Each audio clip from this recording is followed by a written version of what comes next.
Bugün tərs perimetrik funksiyalar daxil olan bəzi düsturlardan danışaq. Başlayaq. Sinus sinus arc sinus x düsturundan bərabər x-ə. Elə başa düşürəm ki, bunun özünüz üçün aydınlaşdırmaq bir o problemli şey olmamalıdır. Çünki məsəl üçün hər hansı bir qiymətini bildiyimiz bir ədəd qoyaq bura. Məsəl üçün 2-də 1 qoyaq. Sinus 2-də 1 o hansı bucaqdır ki, sinusu 2-də 1 edir? 30 dərəcə. Sinus 30 dərəcədə nə alar? 2-də 1. Gəldi son nəticədə yenə də x dediyimiz, bura qoyduğumuz ədəd alındı. Odur ki, deməli, nəinki sinusda, kosinus üçün də bu belədir. Tangens və katangens üçün də bu belədir. Yəni, hamısını yazmağına ilə başa düşürəm ehtiyac yoxdur.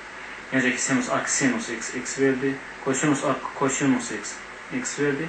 Eyni qayda tangens arc tangens x, kotangens arc kotangens x də hər biri ayrı-ayrıqda x verəcəkdir. Danışaq sinus arc kosinus x funksiyasını. Bunun izahı da kifayətlər asandır. Bər başdan bir şey qeyd edeyim ki, sinus x, arc kosinus x, arc tangens x, arc kotangens x, ümumiyyətlə bu arclar, tərs perimetrik funksiyalar özlüyündə hər hansı bir bucağı ifadə edir. Buna görə bunu misal üçün alfa deyib işimi yüngülləşdirə bilərəm. Sinus arc kosinus x deyib düşünənə qədər sinus alfa deyib düşünə bilərəm. Sinus alfanın əvəzinə bildiyiniz qədərincə belə bir düstur yazmaq mümkündür. Kosinus kvadratı. Ancaq alfa, kosinus kvadratı alfa olmalıydı. Alfanın yerinə nədirsə onu yazacağım. Arc kosinus x kök almalı. Baxın, bu bir alfa olsun. İndi diqqətlə baxalım. Deməli, sinus alfanın əvəzinə kökətdə 1 minus kosinus kvadratı alfa yaza bilərdik dediyimiz kimi. Alfa razılaşmışıq ki, bizdə arc kosinus x-dir. Deməli, eyni qaydada burada da yazmalıyıq. Kosinus arc kosinus x bayaqlar dediyimizə görə bizə verdi x. Burada da kvadrat var, onu deməli qaldı. Kök altda 1 minus x kvadrat. Deməli, onda belə çıxır ki, sinus arc kosinus x bərabər kök altda 1 minus x kvadratı. Eyni qayda ilə kosinus arc sinus x funksiyasının da kök altda 1 minus x kvadratı ifadəsinin də kök altda 1 minus x kvadratı düsturu ilə hesablana biləcəyini sübut edə bilərik. Necə ki, burada göstərmiş bir şəkildə bunu ispat edə bilərik. Tangens arc sinus x. Tangensin sinusun kosinusa nisbəti olduğunu nəzər alsaq, onda belə çıxır ki, bu sinus arc sinus x aşağıda kosinus arc sinus x olacaq. Gəlin təsəvvür edin, tangens alfa idi. Biz bunu yazdıq sinus alfa bölək kosinus alfa şəklində. İndi baxaq. Sinus arc sinus bayaqki qaydamıza görə olmalıdır x. Kosinus arc sinus buradakı qaydamıza görə olmalıdır kök altda 1 minus x kvadrat. Bu isə deməli bunun düsturudur. Tangens arc kosinus x eyni qayda ilə sübut olunur ki, 1 minus x kvadratının x-ə, yəni bu ifadənin tərsinə bərabərdir. Davam edək. Sinus arc tangens x düsturu ilə. Gəlmişən o birisi, deməli biz tangens arc sinusa baxdıq, tangens arc kosinusa baxdıq. Kotangens arc sinus və kotangens arc kosinus düsturları da eyni qaydada ispat oluna bilər. Sinus arc tangens x bizə verəcək, deməli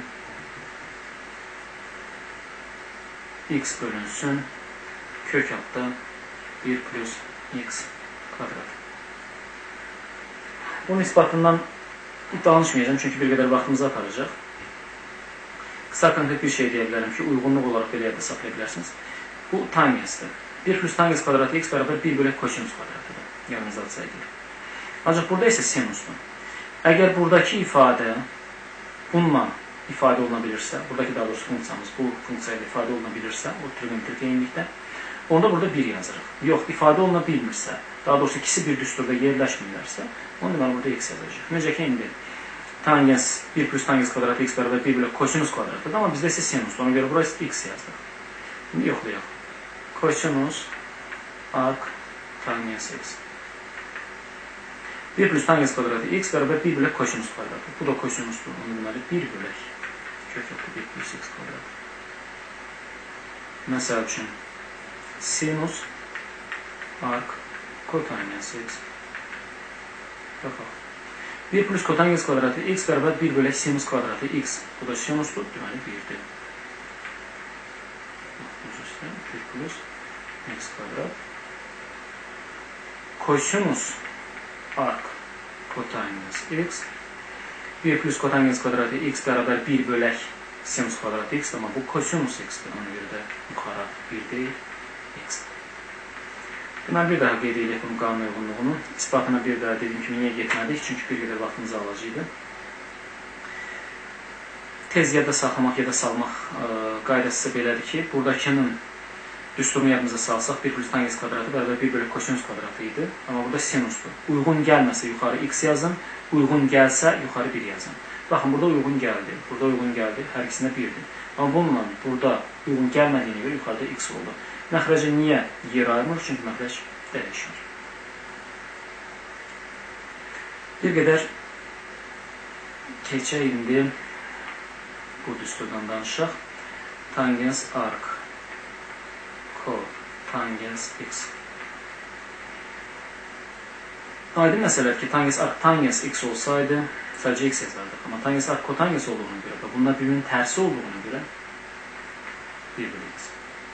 Eyni qaydada kotangens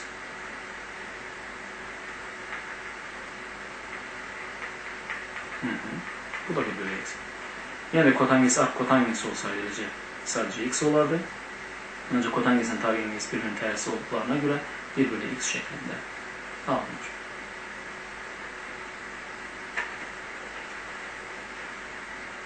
Deməli, tərs geometrik funksiyalar daxil olan bəzi eyniliklərdən danışaq.